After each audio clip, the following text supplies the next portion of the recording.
know where the treats at. Is this the passing of the torch, right? Is this what this signifies? It comes down to that front office and what they feel is most important. The champ is here. We've touched down from a higher plane. Why you made it here? We always look forward to that week because it was always intense. You know that we ain't coming back. We about to. The man, the myth, the legend, Dante Hall. My favorite player growing up was Dante Hall. I love you guys in the show, but Dante was my guy. Get to dashing because you done on the warfield.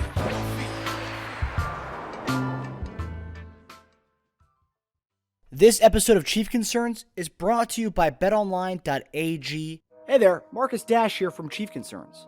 Just want to comment and say BetOnline is your #1 source for all your sports betting needs. Get the latest odds, lines, and matchup reports for football, baseball, boxing, golf, and much more. BetOnline continues to be the fastest and easiest way to place your wagers, including live betting and your favorite casino and card games available to play right from your phone. Head to the website or use your mobile device to sign up today and get in on the action. Remember to use promo code BELIEVE, BLEAV, for your 50% welcome bonus on your first deposit. Bet online, where the game starts. Hey guys, welcome back to another episode of Chief Concerns. I'm Marcus Dash here with legendary tight end Jason Dunn. JD, how we doing, baby? What's going on, my brother? It's a beautiful day. This is a gorgeous day here in Kentucky. Matter of fact, it's going to be like our last beautiful day before it starts getting cold here in October, or at least a lot more chilly, more fall than anything else. This is like the last day of summer, initially. It's supposed to be like 87 today, so I can't wait to get out here, enjoy a little bit more of the sun, with my wife, and we're gonna try to get out and do a few things, man, out in this beautiful weather. But other than that, man, everything is going good. Everything is going beautiful, man. I'm waiting on this. Oh man, I'm sending the text out for people in Chiefs Kingdom to send some questions to us. I want to hear back from our fans to while we have on this episode. So we'll be getting some of these questions in real time while we're taping the show. Okay, sounds good. But everything is good, man. What about yourself? How's it going? What's the weather like up there where you are? What's it like? I would say it's like, I think this is one of the last like hot days we're gonna have. Like kind of like what you were saying is Virginia, Kentucky. For all you guys in the Midwest, Virginia and Kentucky are very similar when it comes with the weather. But yeah, I think it's the last like 83, and I think it's like the 7-day forecast. It's like going down the 70s. You're gonna go to like probably maybe high 60s. But honestly, man, I'm kind of done. I'm done with the 80 degrees. I'm done with the Virginia humidity and hotness. I'm ready to get to the fall. I want to get up. I want to get outside like 6 o'clock and feel kind of put a little sweater on or like a little jacket on. I'm about fall fashion, JD. I love fall fashion more than any other season. You know what? I'm right with you. Fall fashion is one of those things that you can still wear shorts if you want to, a long sleeve shirt over top of it. But I got so many like little fits and little jackets that look good, that look good on me, that I can't wait to go out there, man, and let people just get a little glimpse of it. Sparkle a little bit out here, man. So yeah, right there with you. I agree. Give me a long sleeve Henley, a long sleeve a waffle shirt. Give me one of those, dude. Perfect. I hear you. But obviously, this week we've gotten into a lot of stuff with our Monday morning tight end show. And again, we thank everyone who's engaged and is chugging along with us with the new content we're throwing out there for you guys. So we met this week, and obviously the hot topics were Mahomes hasn't looked right, and the receiver group not really stepping up. But there's been some nuggets that we've kind of parsed through. We have a lot of stuff to kind of throw at you guys in today's episode of our Chief Concerns show. And as JD mentioned, we're going to have some questions throughout the show from fans who are messaging us on Twitter. So we'll begin with our first topic here, JD. So obviously we talked about the offense looking rough. It's the least amount of some of the numbers I looked at. It's the least amount of yards and touchdown passes Mahomes has thrown in the first 4 games of a season in his career, and tied for the most amount of interceptions he has had through the first 4 games with TD to interception ratio of 8-4. Mahomes has also added a new arsenal to his game in rushing, more than he's ever rushed in the first 4 games of the season. He's rushed 23 times for 154 yards. The only other time he got this close to rushing totals was in 2020 when he rushed 18 carries for 108 yards. But Okay. all things, we play a tough defense this week. Jets, although the record doesn't indicate it, we played a tough defense.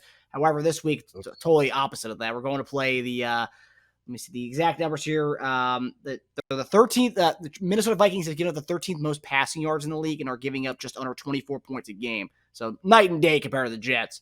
Minnesota, along with the Chiefs, are amongst the 7 teams with only 1 interception this season. So a team that really doesn't get a lot of takeaways, and they give the ball away a lot too. So they're on the other end of the spectrum here. But to kind of dive into Patrick Mahomes' rushing ability, we're calling it the Patrick MaVick experience. Remember that old commercial, that Nike commercial back in the day, the Michael Vick experience?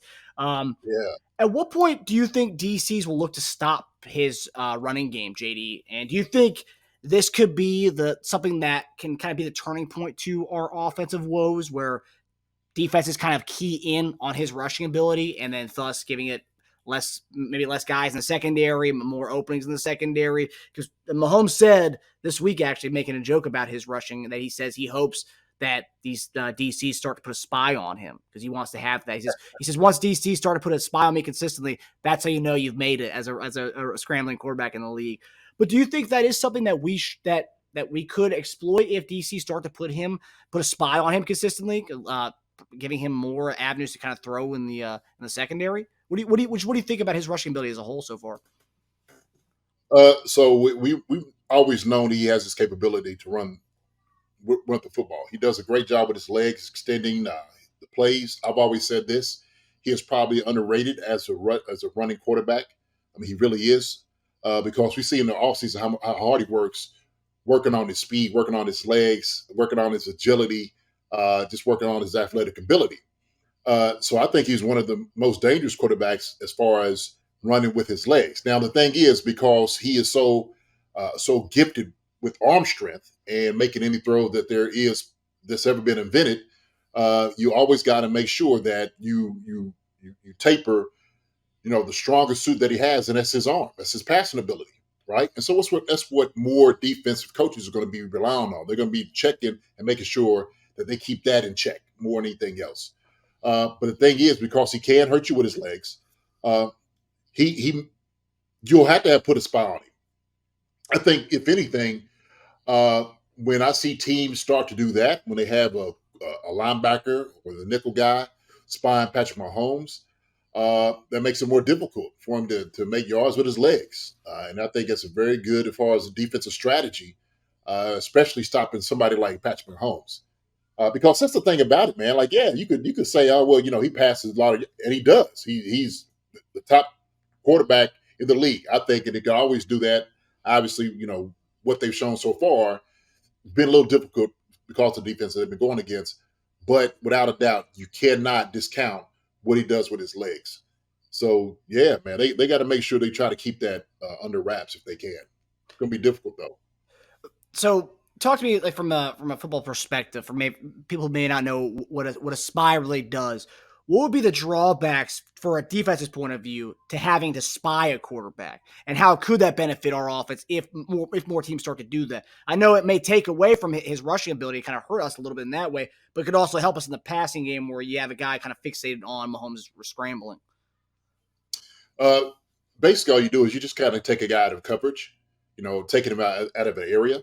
That's a good thing about a spy, because the spy will sit back, waiting, still, actively being in that area, okay, where you still got to kind of watch what he's going to do. And he's just kind of watching Patrick's eyes, if you will, to where he's throwing, where he's looking at. And then as soon as he takes off, he's got him. He's got to go get him right now.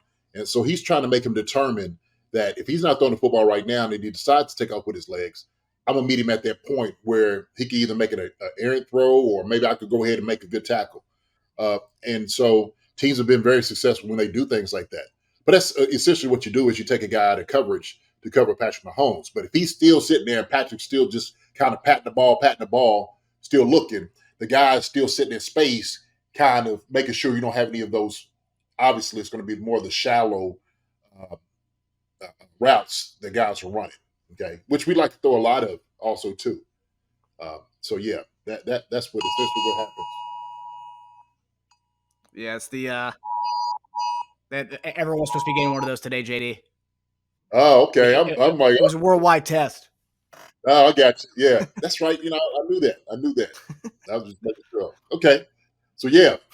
So that's pretty much what it is. That's pretty much what's going on. Schematically, from an offensive perspective, could this be Yeah. something, an avenue that could help us as far as getting our receivers into more empty lanes? Schematically, just in general, could this help if teams start to just put a permanent spy on him?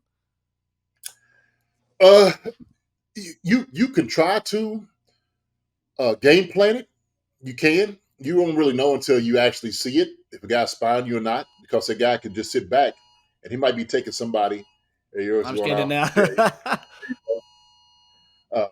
But we could see a guy taking off, and we'll look to try to either check the ball down to him, knowing that he's taking Patrick. Patrick can see it if he has man. So if we thinking he has man at that linebacker, obviously that's how you make the count, right? Either has number 1, number 2, number 3. That's how you kind of that's how you set it up defensively. But you can possibly do that. Like, part of those things is out leveraging the defense. So you'll do the little swing route, or maybe out in the flat.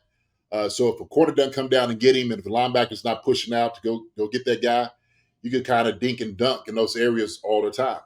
The thing is, what makes it more difficult is if you're only rushing 3. If you rush 3 and their 4th guy is that linebacker, then they still have 7 in coverage, which is still going to be kind of difficult, right? What you can do a lot of screens. You could do maybe maybe a couple little check downs, like I said before, maybe over the bar, like out in the flat, just to see what guys how they responded to it. But yeah, you could definitely try to scheme it up. Maybe even then, when you're doing that, run the football. Okay, bring a guy in motion and then give the ball to him off the jet sweep, right? So there's a few things you could definitely do, but I do like running the football. Maybe that wraparound guard coming and kick it out, or get around on the edge. All those things can work. Do you? There's a mixed bag on Twitter. Some people love that Mahomes is actually starting to utilize his legs more, because you talked about it. I mean, he's a dual threat guy that we really haven't seen much of this dual threat aspect. He picks his spots, and I love that he's picks his spots when doing so. But because some people are concerned about it. Some people are kind of, they love that he's utilizing it. Some people are scared that he's putting himself in harm's way by running more often than he usually does. What are your thoughts on that? I do agree. I agree with him. I made this point, I think, on the show last time. I was just saying, sometimes he'll run with his legs, or he might take off trying to extend plays. And he was doing a lot more east-west. It's kind of the one that gets him in trouble. Pat, move back, move to the left, to the right. And then all of a sudden he's toward the sideline, and these guys are going on, knocking him out on his legs and stuff like that. I hate things like that. But him running, I think he has good awareness on where guys are. He doesn't really put himself in that position, going north and south as far as getting down. But I think the running is a consequence and a symptom of guys not getting open, guys not winning on routes. So you hate to see Pat running around because he's maybe not seeing guys get open on routes. But also, too, okay, he has a little bit of responsibility on himself to get the ball to some guys that's open. Can't look for the deep ball all the time. And he's been missing some of the shorter routes, some of the check downs that he need to kind of just dump the ball off to and let these guys make a play. So it's a little bit, a couple things that's there, right? And I kind of went back over the game again today, just kind of look at it. And I was sitting there thinking Pat could have checked this one down. There's guys that's open. And so sometimes we say, the wide receiver's not getting open on man, or, these. Well, yeah, sometimes they're not. Then other times, Pat's just missing them. He's just missing them. I don't think because you how you dictate when you're watching what the defense gives you, whatever coverage, you're already thinking, okay, I'm going to first receiver, second receiver, third receiver, right? So he's going through his progression. So if he comes out of the huddle thinking, okay, this is going to be my first read, all right, he might not be scanning the field like he should. And sometimes that goes into, well, are the guys getting open? Am I trusting these guys? I'm looking for Kelsey because I know Kelsey's going to catch the football.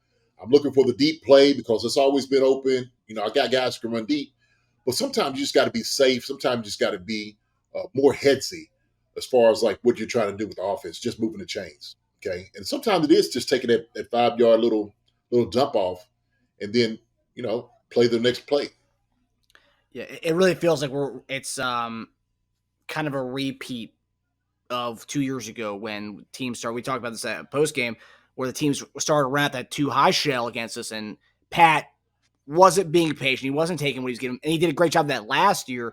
Whereas now it seems like we're going back 2 years ago again. It seems like that, and he's just take the defense is giving you. There's a few times during this game where McKinnon was open in the flat, just wasn't going to him. Some of these guys were open in the flat, and he wasn't going to those guys.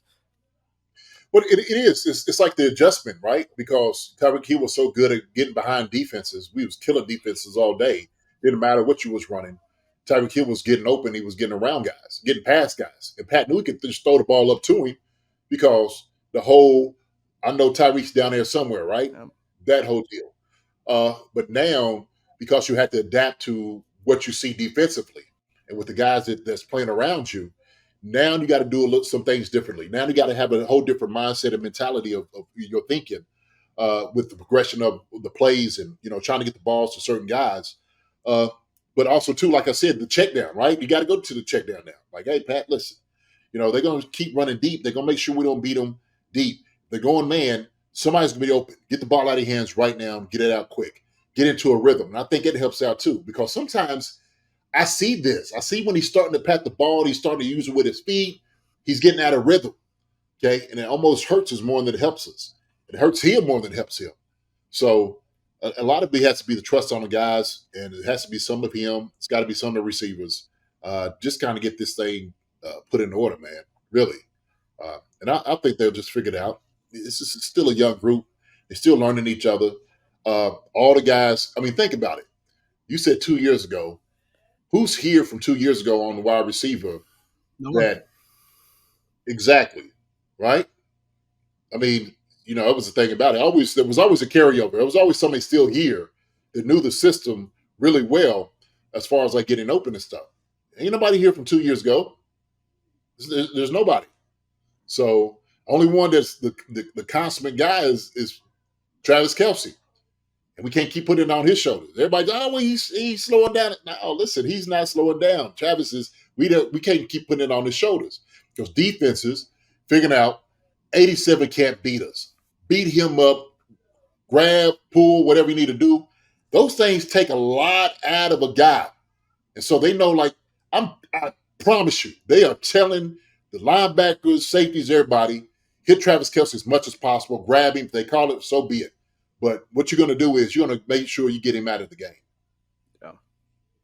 Yeah. So, actually, JD, do we have a question about the receivers? I think you got a Twitter question about the receivers, correct? I do. I do got a Twitter question about the receivers. Perfect segue. Yes, it is. This is one from Zach. Zach 8608. Zach says, "What's wrong with the wide receiver room? Only one provided anything is Rice, and that's after he gets his one drop out of the way first." Okay. So, Zach, it's a very good question, right? What is wrong with the wide receiver room? The wide receiver room, I would say, is still young. Some are inexperienced. And so part of the problem is you're still trying to learn on the job in a sense. Learn it. You're trying to learn Patrick, what he's doing, what he does well. We know he's the best quarterback in the league, but you got to find your place in it.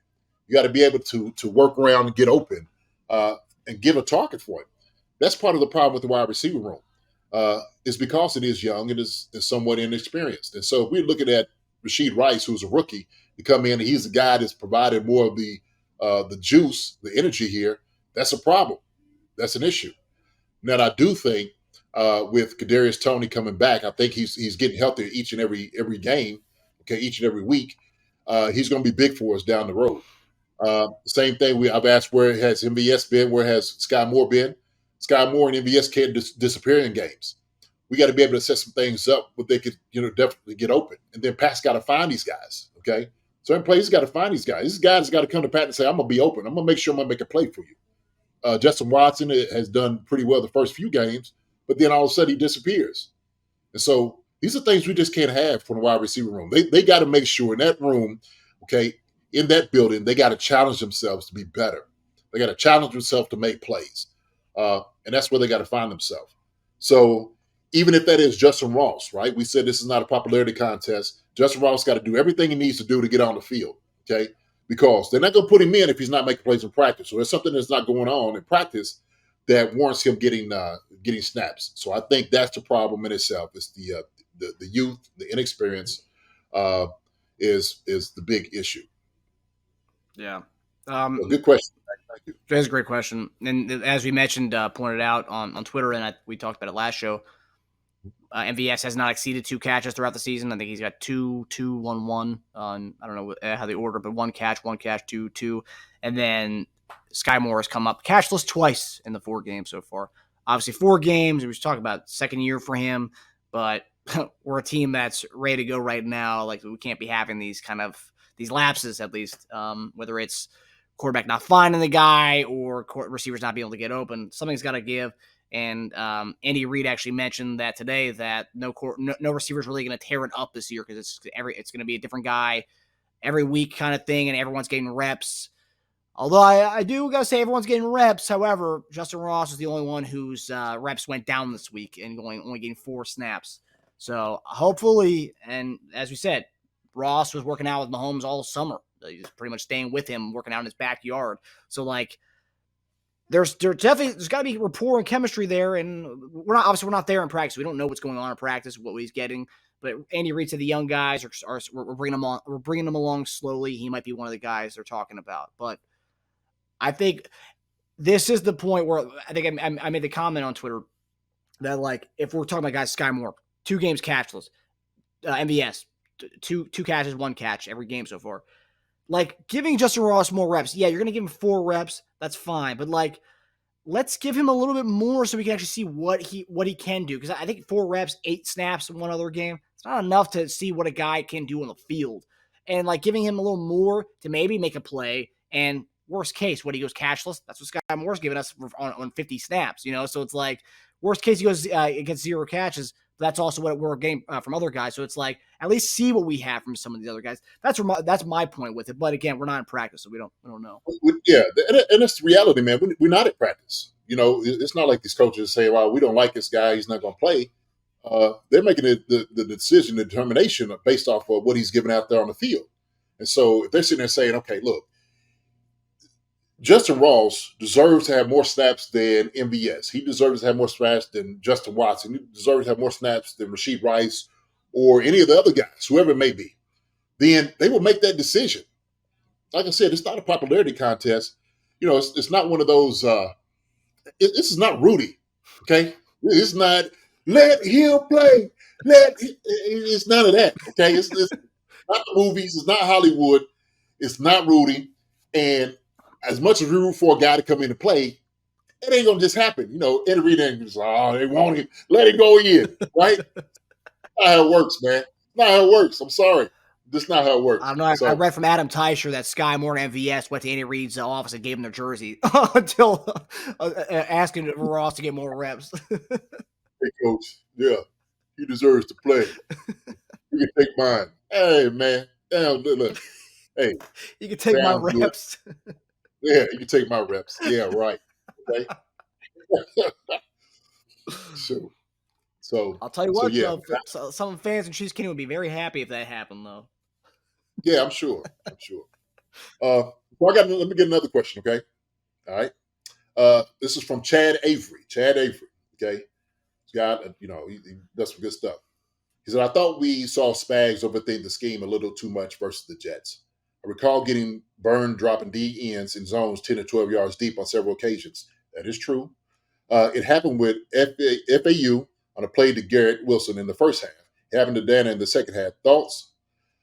So Chad, great question. Appreciate it so much. I agree with you.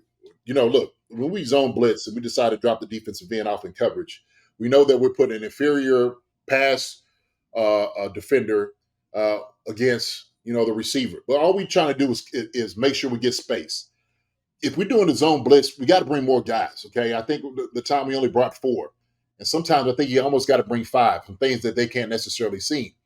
And so what you're trying to do is you're the guy that you're not covering, hopefully is running like a inside route where you're just in that area. Okay, so it makes it a hard window and vision for the quarterback to see. But I do hate it. You know, it can be effective at times. It kind of throws quarterbacks off, right? Because they wouldn't expect the defensive end to drop. Obviously, in the count, when you make that count on the line of scrimmage, you're counting obviously the 4 down lineman and the mic as your 5, okay, or whatever it may be, the other linebacker, and then all of a sudden you drop the defensive end, another guy comes. But if quarterback sees it in enough time and he knows what to expect, you could get burnt. And we've seen it. I've seen the 2 first downs off of that. When Felix went out there, Dana, and actually 3, and then George Karlaftis, when Crazy George went out there as well. So neither one of them worked. So I think he was kind of overthinking it, man. I just didn't see the pressure that Spags had been running the previous games. And so I love pressure. I think Spags does a great job as far as scheming defenses, defenses up against offenses. And so this was an ideal time to keep a guy like Zach Wilson off balance. It just felt like times, man, we just kind of went away from that. And we made him look a lot better than he probably was because we gave him time. So now I agree with you. But look, Spags does a great job defensively. I know he knows that offensive schemes them too. So we just got to trust Spags, man, on some things. I trust him. Like I said, he's been calling brilliant games. This one was kind of a head scratcher in some of those things, some of the calls. But he'll get that back going. Also, too, you can't discount the fact that our offense put the defense in some 3 and outs, the interceptions, just keep them out. They were on the field for a long. After that 17-0 run, they were on a field, and you can even add that in there. We were scoring so fast, and then when our offense wasn't doing anything, we were going 3 and out and interceptions. So they were constantly out in that field, and I don't know, but we didn't help them at all offensively. Well, the thing is, and that's one of the things that you ask the defense to do is you want them to support the offense, but you look for takeaways as well, right? Yeah. So part of that pressure helps in errant throws, helps in kind of getting somebody really jittery and scared and running. And Zach Wilson, we know that joker could he gets petrified. He gets a scary dude when people are coming after him. So that's the thing. But yeah, I think Spags he'll switch it up, man. We just need to bring blitz. I love seeing blitzes. Yeah, we'll probably get a lot of that because Kirk Cousins is one of those guys where he's very turnover prone, so we can very well get some turnovers this weekend. But perfect segue into our next question about defense. So playing the Vikings, so naturally you're going to gravitate towards thinking about Justin Jefferson, who's leading the league in receiving yards at 543, but not necessarily the receivers who have eaten this up. It's been the tight ends. That's been a common theme this week for us to talk about in the show. I looked up, dug in a little bit. Our defense is giving up about 5 catches for about 45 yards on the season to the tight end position alone. And I think the interesting part is we're averaging about 6 targets a game to the tight ends, and we're giving them about 5 catches. So there's pretty much when you go to the tight end, there's pretty much no stopping. I mean, obviously we're averaging 5 catches and 6 targets a game for the tight ends. But this week we talk about Justin Jefferson, but this week we're talking about the highest paid tight end in the league, and TJ Hockenson. He's the league leader in receptions, and he's number 3 in yards. When I was doing the dive, the things that jumped out at me about the tight ends were, if you look at the league leader in receptions, JD, TJ Hockenson is number 1. Then you look at the other 2, Evan Ingram and Sam Laporta. What's the common thing there? We play both those guys, and these guys are the top 3 and top 2 in tight ends, and then we're playing the other one. And then I looked at yards, so he's 3rd in the league in yards for a tight end. Who's above him? Sam Laporta and Evan Ingram, 2 guys who played already this season. So we're playing. We're also maybe contributing factors to some of these guys having the seasons they're having for the 1 games they played against us. But JD, talking about being a tight end, obviously, what can stop a tight end. What defenses can do to kind of mitigate what a tight end can do. if you were going up against TJ Hockenson, knowing what we've done against these other tight ends and how they've kind of eaten us up, last week the Jets had a bunch of different tight ends who kind of ate us up a little bit. What would you be doing this week, especially when you're playing against an offense that has Justin Jefferson and TJ Hockenson? How would you go about mitigating TJ Hockenson, and how is there a way you could be able to stop both, or is there a way you can even stop both? You'd have to kind of choose one. Well, I mean, I don't think you choose one. I mean, you try to do both. In the reality, our strength is our corners, D line on the inside, especially in the passing game. We need to generate a little bit more pressure on the defensive ends on the outside, and we need to do a much better job of covering the tight ends from the linebacker and safety standpoint. Okay, teams know that that's going to be that we don't have the best of linebackers covering tight ends or even our safeties. Justin Reed is a very good safety. He is kind of a smaller guy. So for tight ends, we look to try to body up a guy that size, being a safety. We do. To us, it makes it easier because we can just post up. We can come out our route.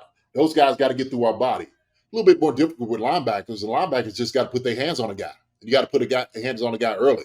So the more that you fighting with a guy, I always hated when linebackers come in and it's always handsy and trying to stop you like that. That's what you can do with tight ends, is try to hit them as much as possible.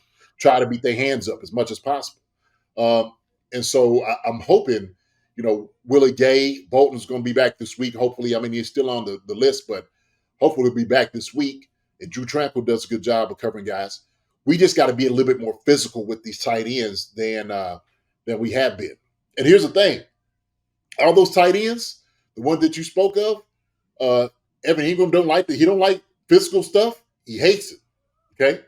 Laporta's a different animal altogether. TJ Hockenson, same thing. He don't like that, that type of physicality. So we need to be physical with those guys.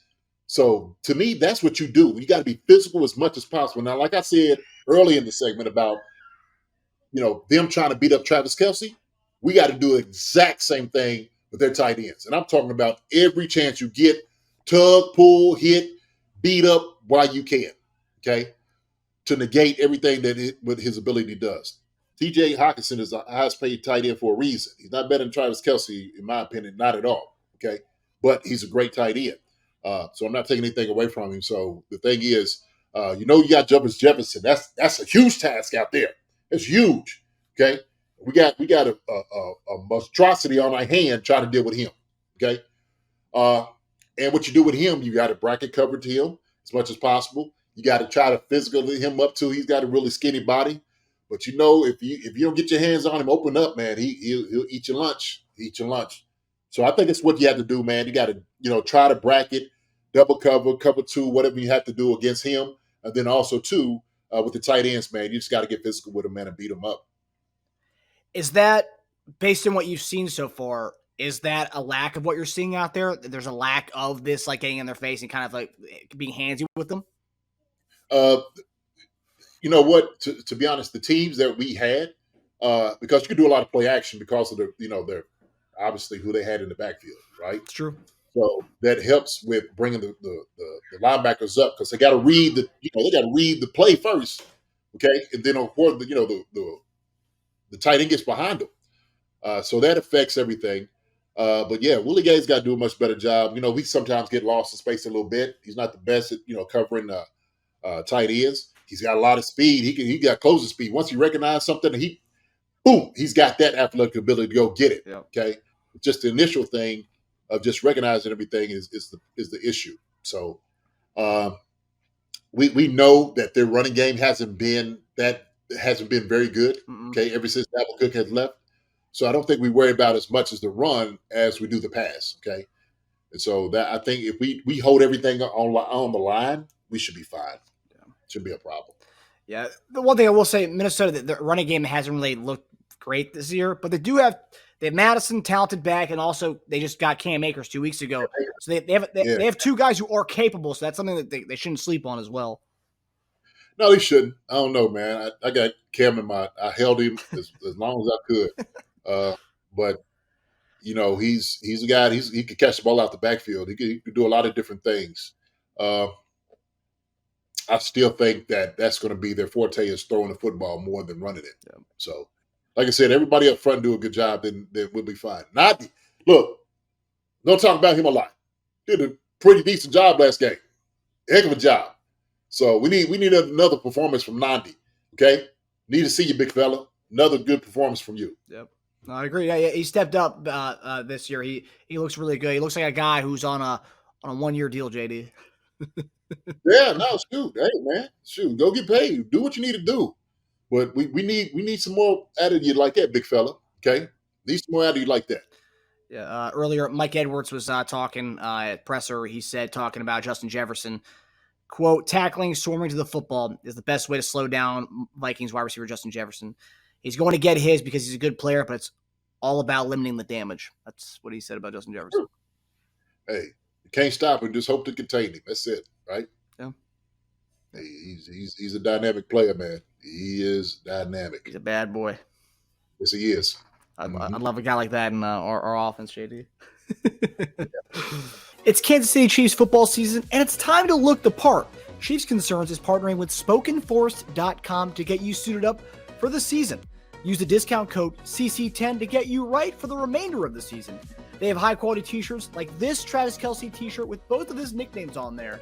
You got Zeus and a.k.a. Big Yeti, of course, made famous from their New Heights podcast. And, of course, all you Swifties out there, you need to get in and get this Travis Kelce t-shirt right now. They also have That's Who t-shirt with Patrick Mahomes flaunting his 2 rings, and they have a bunch more coming out this football season. So be on the lookout for more merch from SpokenForest.com. And again, discount code CC10. Let me go with a question, okay? All right. This is from Missouri Boat Ride. This is my guy right here, man. He said, in your opinion, when Menahu returns, what will Spags' defense be like? That, my friend, is a great question. And I believe when he gets back, we're going to be a much better defense. We got a veteran guy who could rush the passer, who could come from the inside and help out Chris Jones. You always need a compliment to the guys that you have, right? Menahu, because of what he brings to the table, man, he's just going to bring us so much energy and things that we need from pass rush standpoint.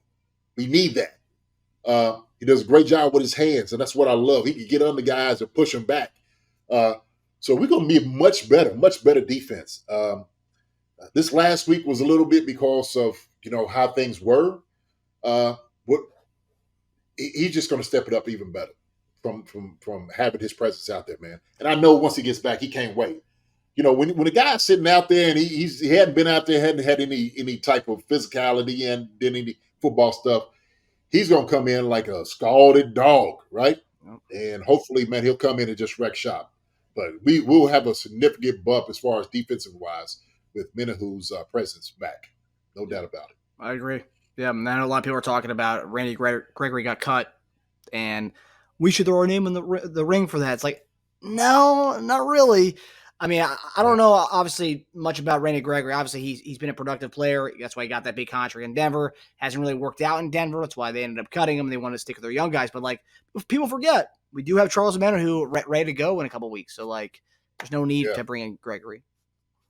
Yeah, man. And I don't. There's a reason why they cut him. I wonder what that reason is. So I think there's a little bit more there than just that. Okay. Yeah, I agree. All right, Jason. Now we're getting to that point in the show. It's a final topic, our game prediction. So the Chiefs are a 5-point favorite on the road at 425 on Sunday. Chiefs will then have to turn around and prepare for Denver only a couple days later. So Sunday to Thursday night games usually are kind of, I'm sure, for players. I don't know, JD. Did you ever have to do the Sunday to Thursday game? And if so, is that week like a good week? There's not a lot of practice. It's game. Then you pretty much go into walkthroughs and then you got another game. Is that like a kind of a load off of a week, or is it still kind of sucky? I don't know, man. You can look at it either way. Because when you have a quick like that of a turnaround, then you're wondering man, did I get enough rest? Well, yeah, you don't have to practice like you want to. This is the whole monotony of it. You kind of almost go through with the same game plan. So This it's not a huge deal. It's not a huge deal whatsoever, man. It's just a mindset. It's a mentality. It really is. So either you're ready to play, unless you're just banged up. That's a big difference. Other than that, man, you're just ready to roll. It's just like going through practice. I would love to have games every 3 days or 4 days, kind of get them out of the way. Not now, not just like, but there would have to be a little chance there where you do have a lot of rest in between. Mm-hmm. I like part of it. I do like that part. You want more of like a NBA playoff 7-game series type thing where they every 2 or 3 days you got a game in. Yeah, you get it in as long as as long as you keep your body healthy, then that's the better part of it, right? Yeah. As long as you're healthy, then it's not a problem, not an issue. Yeah. But for this game though, you got Minnesota on Sunday, and then you travel to Kansas City. So really, you're still in the Midwest, so it's not like it's a big travel for like a 3-day turnaround. So that's a good thing. It's a luxury. Yeah. So JD, 5-point favorite. It's the total points for this game is 53.5 points for the over/under, and it's the highest point total of the weekend. So JD, who do you have in this game, and what is your prediction? So what is it again? The Chiefs are a 5-point favorite on the road, and the total points for this game is 53.5. Woo. Okay. 53.5.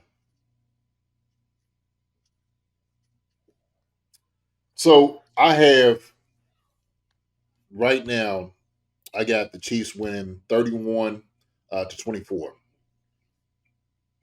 That's what I have. Okay. 55 points. Chiefs up 31-24. I think this week we're gonna figure some things out. I think they've kind of got in the lab, started to evaluate why guys are not getting open or why Patrick isn't, checking the ball down to certain guys. I think our run game is still going to prosper with Pacheco, which is going to be a very huge thorn in their side. But that's going to open up the pass. And so that's what I have right now is 31 to 24 Chiefs. That's what I'm looking at. I was almost going to say 31 to 21. But, Minnesota, they'll do something to kind of get that 3 points maybe. But I was really looking at 31-21, but I think I'm going to stay with the 31-24, okay, just because we're playing in Minnesota, right? And they kind of play tough. They do. They play tough. And they look, I've seen them make plays at the end of the game. I'm just like, where's this been at?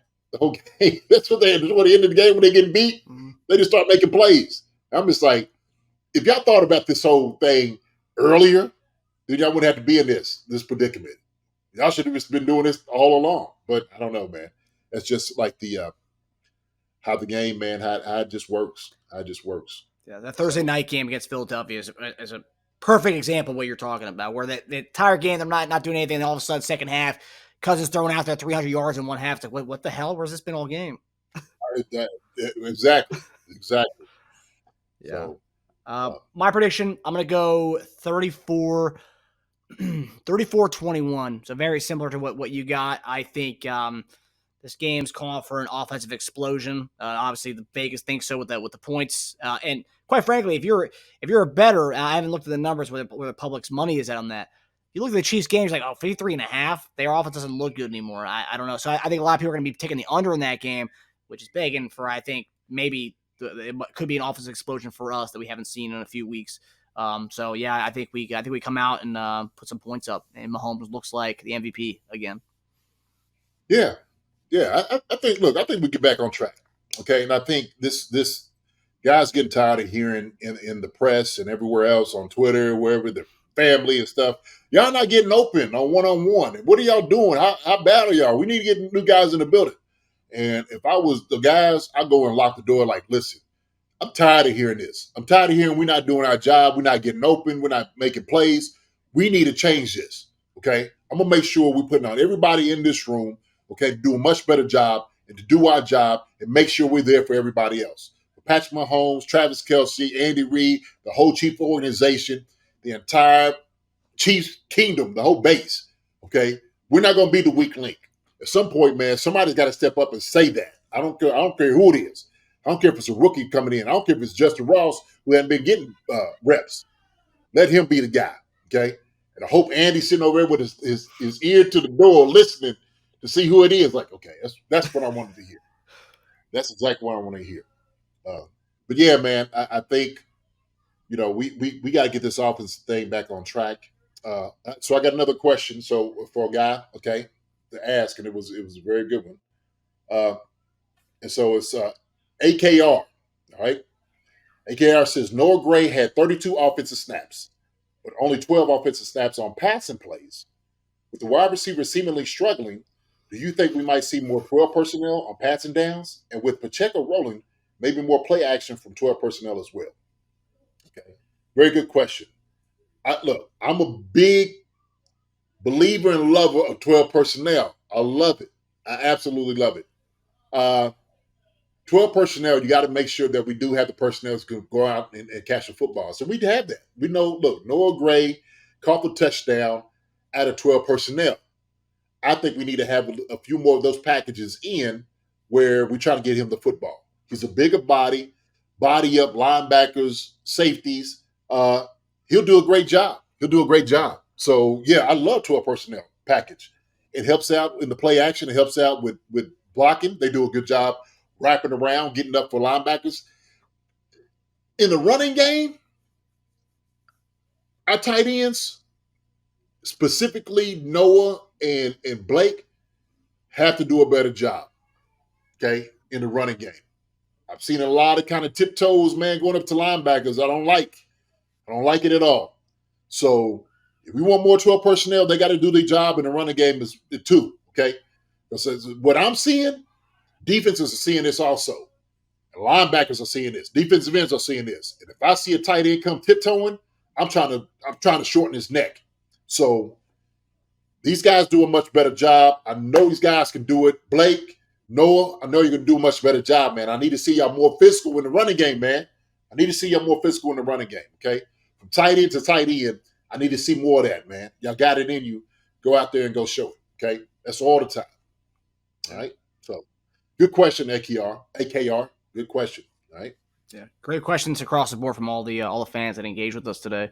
We're every week now. Obviously, we have the live stream, so obviously you guys can always go in there and throw your comments and questions there. But every week for the Chief Concerns episode, we'll be doing this. JD will be getting some questions from our fans on Twitter, and we'll be rolling them out throughout the show. So thanks for everyone for bringing them on today.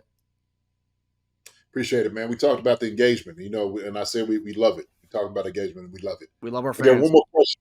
One more question. Let's do it. Yeah, I got one more. Let's do it. My guy, I told him I was going to have his question out here, okay?